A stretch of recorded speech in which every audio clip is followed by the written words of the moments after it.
မြန်မာပြည်မှာကြည့်ဘုရားဘာသာတွေဘာလုပ်ကြလဲအေးကြည့်လိုက်မယ်ဆိုရင်ကိုယ်အိမ်မှာကိုယ်ဘာလုပ်ကြလဲဖျားကန်းရှိတယ်ဖျားကန်းစီမီပိုင်းရေချမ်းနေနဲ့ပူဇော်ကြတယ်ဖျားရှိခိုးကြတယ်တရားတွေကိုရွတ်ကြဖတ်ကြတယ်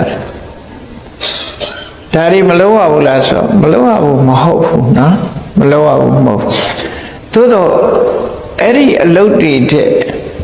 အဓိကကျတဲ့အလုပ်ကဘာတော့မေးမယ်ဆိုလို့ရှိရင်မြတ်စွာဘုရားကငါးပါးသီလလုံအောင်ကျင့်ဆိုငါးပါးသီလလုံအောင်ကျင့်မှုအဓိကကျတယ်မြတ်စွာဘုရားငါ့ကိုတနေ့ဘယ်နှချိန်ရှ िख ိုးရမယ်လို့မဟုတ်နော်ရှ िख ိုးခြင်းကြောင့်ကုသိုလ်ရတယ်မှန်တယ်ရှ िख ိုးရင်ကုသိုလ်ရမယ်ဘာကြောင့်ကုသိုလ်ရတာတော့လို့ဆိုအလုံးကိုမြင့်မြတ်တဲ့ပုဂ္ဂိုလ်တယောက်ပုဂ္ဂိုလ်တစ်ပါးကိုဒီခါရဝမေတ္တာနဲ့တယုတတိတလေးတစားလေးစားပူဇော်တယ်ပန်းနဲ့ပူဇော်တယ်စီမီနဲ့ပူဇော်တယ်ကျန်တယ်ကုသိုလ်မရဘူးလားရအဲ့ဒီကုသိုလ်တွေတဲ့တန်ဖိုးရှိတဲ့ကုသိုလ်တွေရှိသေးတယ်ဆိုလိုတာကအဲ့ဒါအခြေခံတာမန်မြတာဖြစ်တယ်ပေါ့ဘုရားရှိခိုးတဲ့ကုသိုလ်ဟာအန္တရာယ်ကင်းတယ်ကျမ်းမာစေတဲ့ဒါရသို့တော့မြတ်စွာဘုရားကြိုက်တဲ့အကောင်းဆုံးကုသိုလ်လားလို့ဆိုမဟုတ်ဘူးအကောင်းဆုံးကုသိုလ်ကတော့ဘာတော့ဝိပဿနာတရားကျင့်ကြံကြိုးကိုအထောက်ခြင်းသာဖြစ်တယ်နော်အဲ့ဒါမှအကောင်းဆုံးကုသိုလ်ဖြစ်တယ်ဆိုလိုတာကအလုပ်ဆိုတာအစစ်စစ်လုပ်ရမှာပညာသင်တဲ့အခါမှာလည်းအစစ်စစ်ပညာသင်ရတယ်အခြေခံအဆင့်သင်တယ်အခြေခံအဆင့်ပြီးမှအလယ်တန်းအဆင့်ပြီးတော့မှထက်တန်းအဆင့်ပြီးတော့မှအဆင့်မြင့်တဲ့ပညာရည်ဒီလိုဒါမှဘုရားရှိခိုးတာတို့ရေချမ်းပန်းစီမီလူတန်းတာတို့ဆိုတာအခြေခံအဆင့်ဆိုတဲ့သဘောရောက်တယ်ပေါ့အဲ့ဒါလောက်ရမယ်အဲ့ဒီကုသိုလ်ပါလေကုသိုလ်ပါပဲကုသိုလ်ရတယ်သို့တော့အဲ့ဒီတဲ့တန်ဖိုးကြီးတဲ့ကုသိုလ်ကပါလေခေါဏသီလဆောင်ထိန်တာတို့ကပ္ပဋ္ဌာန်းတရားကျိုးဝါအထောက်တာကပ္ပဋ္ဌာန်းထဲမှာဝိပဿနာတရားကျိုးဝါအထောက်တာဘာကြောင့်ဒီလိုပြောရတယ်လဲလို့ဆိုလို့ရှိရင်မြတ်စွာဘုရားပြိဋိဘသံဃာနီးမှာမြတ်စွာဘုရားကို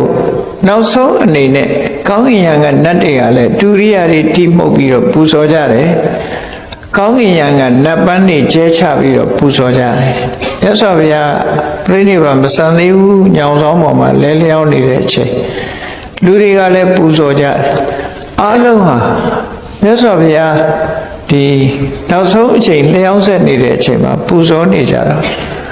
မြတ်စွာဘုရားရှင်အနန္ဒာကိုမိန့်တယ်အာနန္ဒာကားကိုပန်းရေချမ်းနေနဲ့အခုလိုဒုရိယာတွေနဲ့ပန်းနေနဲ့ပူဇော်ရဟာအကောင်းဆုံးပူဇော်မှုမဖြစ်ဘူးတဲ့အကောင်းဆုံးပူဇော်မှုကတော့ငါဆုံးမထားတဲ့တရားအတိုင်းလိုက်နာကျင့်သုံးခြင်းသာလဲအကောင်းဆုံးပူဇော်မှုဖြစ်တယ်လို့သူတို့ဟောတာသိချင်းမဟာပရိနိဗ္ဗာန်တုတ်ဖတ်ကြည့်နော်မဟာပရိနိဗ္ဗာန်တုတ်ဒီတိုင်းမြတ်စွာဘုရားဆုံးမတာအဲ့ဒါကိုမမေ့ဖို့လိုတယ်ပေါ့အခြေခံအဆင့်ကမတက်ဘူးဆိုရင်ကိုယ့်ရဲ့တန်ဖိုးကတက်လာမှာမဟုတ်ဘူးမူလတန်းနဲ့ပဲကျင့်တတ်မှာလားအလယ်တန်းတို့ထက်တန်းတို့တက္ကသိုလ်ဘွဲတို့ထီအောင်မတက်နိုင်ဘူးလားကြိုးစားမှာဒီလိုဆိုလို့တယ်နော်အဲ့ဒါကြောင့်ကျိုးစားအထုတ်တရားဓမ္မကျင့်ကြံကြိုးကိုအထုတ်တာကိုမြတ်စွာဘုရားအကောင်းဆုံးဒါမို့အထက်ကရာဆရာကြီးတဲ့ပြောတဲ့သမ္မာပฏิပတ်တိအနုတ္တရာပူဇာမြတ်စွာဘုရားဟောကြားထားတဲ့အတိုင်းတရားဓမ္မကိုကျင့်ကြံကြိုးကိုအထုတ်ခြင်းဟာအကောင်းဆုံးပူဇော်ခြင်းပဲလို့ဒီလိုဟောဆိုခဲ့တာဒါကြောင့်လူတွေဟာဘုရားပန်းရည်ချမ်းနဲ့လှူဒန်းနေတော့လဲအချို့ပုဂ္ဂိုလ်တွေဟာဒီကာယကံထိမ့်သိမ့်မှုဝစီကံထိမ့်သိမ့်မှုအားနည်းကြတယ်ကိုချင်းသီလဘက်မှာအားနည်းကြတယ်ဒါတွေကချွေရင်ချက်တစ်ခုဖြစ်လာတယ်ပေါ့ကိုချင်းသီလဘက်မှာအားကောင်းရင်တော့ပြောစရာမရှိဘူးကိုချင်းသီလဘက်မှာအရေးကြီးတဲ့ဟာတစ်ခုကိုချင်းသီလအားကောင်းရမယ်သမထကျင့်စဉ်ဝိပဿနာကျင့်စဉ်ဤတတ်နိုင်သမျှကြိုးစားအားထုတ်ရမယ် အဲ့ဒါမှမြတ်စွာဘုရားအဆုံးအမတိုင်လိုက်နာကျင့်သုံးရရောက်တယ်လို့အဲ့လိုဘုရားဘာသာမှာအခြေခံကနေစပြီးတော့စိတ်ပိုင်းဆိုင်ရာကိုယ်စိတ်ထဲမှာအညစ်အကြေးတွေဖယ်ရှားပြရဘုရားဘာသာဝင်သူတော်စင်တွေအနေနဲ့စိတ်ရဲ့အညစ်အကြေးတွေကိုသိအောင်လုပ်အောင်စိတ်ရဲ့အညစ်အကြေးလို့ဆိုတဲ့အထဲမှာအဘိဓမ္မာကျမ်းဂန်အရာပြောရမယ်ဆိုလို့ရှိရင်လောဘဆိုတာစိတ်ရဲ့အညစ်အကြေးပဲဒေါသဆိုတာစိတ်ရဲ့အညစ်အကြေးမောဟဆိုတာစိတ်ရဲ့အညစ်အကြေးစိတ်ထဲမှာနှစ်သက်စရာအာယုန်တွေးလို့လောဘတွေဖြစ်တယ်လောဘကိုမထိန်ချုပ်ဘူးဆိုရင်စိတ်ရဲ့အညစ်အကြေးကိုတိုးပေါအောင်လုပ်ထားတဲ့တူတူပဲလက်ခံတာနဲ့တူတူပဲစိတ်တူတတ်တယ်ဒေါသထွက်တတ်တယ်ဒေါသကိုမထိန်ချုပ်ဘူးဖယ်ရှားဖို့မကြိုးစားဘူးဆိုရင်လည်းဒါစိတ်အညစ်အကြေးကိုလက်ခံထားတာမောဟလို့ဆိုတဲ့အမှန်မသိမှု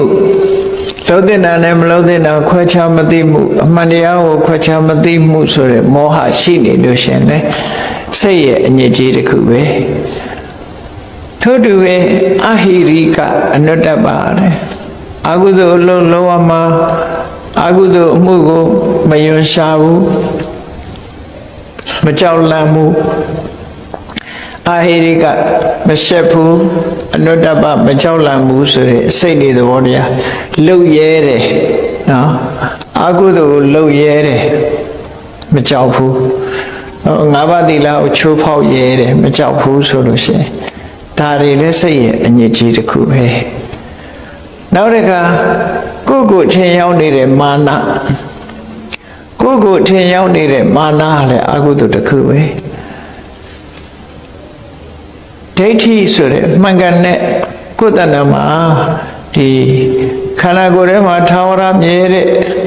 ဆိုးဆိုတာလေးရှိတယ်အတ္တဆိုတာရှိတယ်လို့အထင်ရောက်လို့ရှိရင်လေဒိဋ္ဌိဆိုတဲ့အမြင်မှားမှုရှိတယ်ကံကံဤအကျိုးကိုလက်မခံညင်းပယ်တယ်နောက်ဘဝဆိုတာမရှိဘူးလို့ညင်းပယ်တယ်ဆိုလို့ရှိရင်လေမှားရွေးတဲ့အမြင်တစ်ခုဖြစ်လာတယ်အဲ့ဒါလို့ခန္ဓာကိုယ်ထဲမှာဒီကိုယ်စိတ်မှာဖြစ်ပေါ်နေတဲ့ဒိဋ္ဌိတို့မာနတို့ဒါတွေကလည်းစိတ်ရဲ့အညစ်အကြေးပဲနောက်တစ်ခုကအိတ်တာတို့မစ္စရိယအိတ်တာဆိုတာတစ်ဖက်သားကြည်ပေါ်တုတဲ့နေတာဆိုလို့ရှိရင်မနာလို့မရှုစိတ်ဖြစ်ရင်အိတ်တာမစ္စရိယဆိုတာကိုယ်သာခံစားခြင်းနဲ့သူတစ်ပါးကိုခံစားခွင့်မပေးဘူးနော်ကိုယ်သာထက်တန်းရောက်ခြင်းနဲ့သူများထက်တန်းရောက်တာမကြိုက်ဘူးဆိုတဲ့မစ္စရိယတရားအနည်းလွန်များတယ်သူကအဲ့ဒါမျိုးအိတ်တမစ္စရိယဆိုတာလည်းပဲစိတ်ရဲ့အညစ်အကြေးတွေပဲနောက်တစ်ခါကုသိုလ်ကောင်းမှုလုပ်တဲ့အခါမှာစိတ်ထဲမှာထက်ထက်တန်တန်မဖြစ်ဘဲနဲ့တွန်းဆုတ်မှုတွေဖြစ်တယ်ထိနာမိတ်တာဒါလည်းအကုသိုလ်တရားတွေလို့သူဆိုလို့စိတ်တည်ငြိမ်အောင်စုစည်းလို့မရဘူးအာယုန်ဒီပေါ်မှာစိတ်ဟာလွင့်ပြတ်နေတယ်ဥဒိစ္စလို့ခေါ်တယ်ဒါလည်းစိတ်ရဲ့အညစ်အကြေးပဲကိုလုပ်တဲ့လုပ်ငန်းတစ်ခုပေါ်မှာမှန်သလားမှားသလားဇဝေဇဝါတွေဖြစ်ပြီးရှေ့မတိုးနိုင်တာဝိသိကိစ္စအနှောင့်အယှက်အဲ့ဒီဝိသိကိစ္စဆိုတာလေစိတ်ရဲ့အညစ်အကြေးပဲလို့ဟောဒီစိတ်ရဲ့အညစ်အကြေးတွေကိုဖယ်ရှားနိုင်ရမယ်အဓိကအဲ့စိတ်ရဲ့အညစ်အကြေးတွေကိုဖယ်ရှားဖို့ရာအဓိကအလုပ်ဖြစ်တယ်ဒီလိုဆိုတာနော်အဲ့ဒီစိတ်ရဲ့အညစ်အကြေးတွေကိုဖယ်ရှားနိုင်မှတန့်စင်သွားတဲ့စိတ်ဟာဖြူစင်သွားတဲ့စိတ်ဟာကောင်းကျိုးချမ်းသာတွေကောင်းတဲ့အင်္ဂါရပ်တွေနဲ့ဖြူစင်သွားတဲ့စိတ်ဟာဘာတွေနဲ့တွဲလာတော့ဆိုတတိနဲ့တွဲလာတဲ့ပညာနဲ့တွဲလာတဲ့ဝီရိယနဲ့တွဲလာတဲ့ကောင်းတဲ့အရည်ချင်းတွေတရားနဲ့တွဲလာတဲ့တမာတိနဲ့တွဲလာတဲ့အဲ့ဒါလိုတွဲဖက်လာတဲ့စိတ်တွေဟာတန်ဖိုးရှိတဲ့စိတ်တွေဖြစ်ပြီးကိုယ်တဏ္ဍာမှာရှိတဲ့စိတ်အညစ်အကြေးတွေအလုံးကိုဖယ်ရှားပြစ်နိုင်တဲ့အနေအထားတစ်ခုဟောဘုရားဘာသာဝင်တွေအနေနဲ့ဟာဒါအရေးကြီးတဲ့ကျင့်စဉ်တစ်ခုပဲလို့ဒီကျင့်စဉ်ဟာဘယ်တော့ကျင့်ရမှာတော့လို့ဆိုနေ့စဉ်ကိုသွားရင်လာရင်စားရင်တောက်ရင်စီးပွားရှာရင်ကနေစားပြီးတော့ကိုယ်စိတ်ကိုမကောင်းမှုအကုသိုလ်တွေကနဲနိုင်တယ်များနဲအောင်ကျင့်ကြံကြိုးကိုအထုတ်နေခြင်းပဲဖြစ်တယ်အဲ့တော့တ မာအဖြစ်အဆင့်3ဆင့်ခွဲခြားသတ်မှတ်ရမှာဘုရားဘာသာအခြေခံအဆင့်ကတစ်ခုနော်အလဲအဆင့်ကတစ်ခုနဲ့အဆင့်မြင့်ကတစ်ခုလို့ဆိုပြီး level 3ခုနဲ့သတ်မှတ်ကြည့်လိုက်မယ်ဆိုရင်ပထမ level ကတော့ဘာတော့လို့ဆိုရင်အခြေခံအဆင့်ဆိုရင်ဘုရားရှိခိုးမယ်ဆုတောင်းမယ်ဘုရားကိုပန်းလို့လှူမယ်ဒါနကောင်းမှုလုပ်မယ်သီလကောင်းမှုလုပ်မယ်ဟောဒါအခြေခံအဆင့်ကိုပြောကုသိုလ်ကောင်းမှုတွေလုပ်တယ်အမေဖေတွေကိုယူသေးလေးစားတယ်လူကြီးသူမတွေလေးစားတယ်အခြေခံဆက်မှာ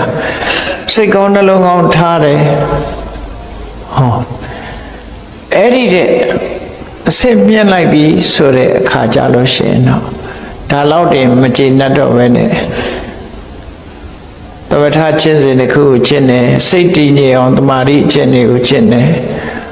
အဲ့ဒါကြတော့အလေရာအဆင့်ရောက်လာစိတ်ကိုထိမ့်သိမ့်တယ်အေးအဆင့်မြင့်ဆုံးအဆင့်ရောက်ပြီဆိုရင်ဝိပဿနာတရားကျင့်ပြီးတန်တရားကဝကလွတ်အောင်နိဗ္ဗာန်ကိုမျက်မှောက်ပြုဖို့ကြိုးစားပြီးဆိုရင်တော့အမြင့်နဲ့အကျင့်တော့ level 3လို့သူပြောရမှာဖြစ်တယ်ပေါ့အဲ့တော့ level အလိုက်ဘုရားဘာသာတွေဟာအလုံးဟာပညာရတ္တိကြီးပဲအကုန်လုံးပညာရတ္တိကိုလေးစားလိုက်နာခြင်းသာလျှင်ဖြစ်တယ်ကိုယ့်ရဲ့တဏ္ဍာမှာစိတ်အစဉ်ထဲမှာမကောင်းတဲ့စိတ်နေသဘောထားတွေကိုတွန်းလှန်ဖယ်ရှားနိုင်ဖို့ကောင်းတဲ့စိတ်နေသဘောထားတွေကိုယ်တဏ္ဍာမှာရောက်ရှိဖို့ဟာအရေးကြီး